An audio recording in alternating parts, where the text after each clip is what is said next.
Cours de 12 minutes, dur, franc, cash, avec des exemples concrets, mais construits pour rester lucide et juste.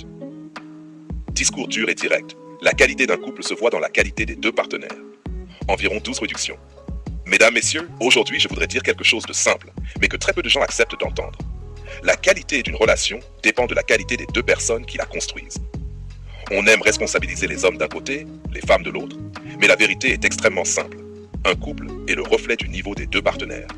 L'un influence l'autre, en bien comme en mal. Et oui, une femme peut faire grandir un homme. Et oui, un homme peut faire grandir une femme. Mais aucun ne peut réparer l'autre tout seul. Aujourd'hui, je vais être direct, sans arrondir les angles. Si tu vis avec quelqu'un qui régresse, tu y participes, soit par action, soit par absence de limite. Show 1. La femme peut élever ou écraser le potentiel d'un homme. C'est une réalité observable, pas un mythe. Exemple concret. Le quotidien qui rend meilleur. Un homme qui a une femme qui croit en lui va. Se lever le matin avec une direction.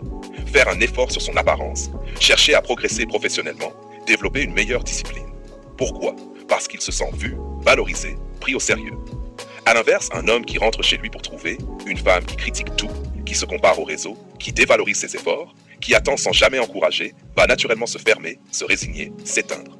Ce n'est pas de la magie, c'est de la psychologie basique. 2. L'homme, lui aussi, influence profondément sa partenaire.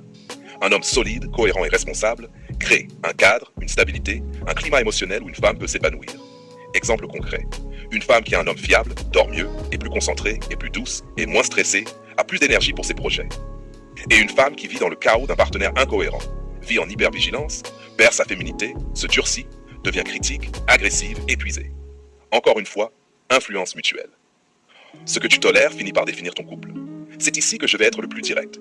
Si tu restes avec quelqu'un qui ne veut pas évoluer, refuse de se remettre en question, te tire vers le bas, détruit la dynamique du couple, alors tu deviens co-responsable de la situation. Pas coupable, co-responsable. Exemple concret du quotidien. Tu te plains que ton homme ne se motive pas, mais tu continues d'accepter qu'il passe 5 heures par jour sur la console.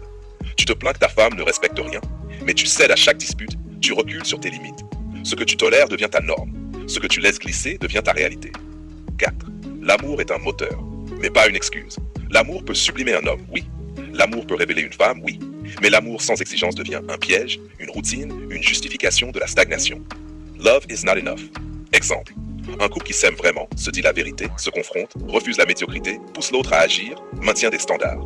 Un couple qui se supporte se ment, s'évite, s'accuse, s'éteint. 5. Si tu veux un meilleur partenaire, deviens un meilleur partenaire. Discours dur, mais juste.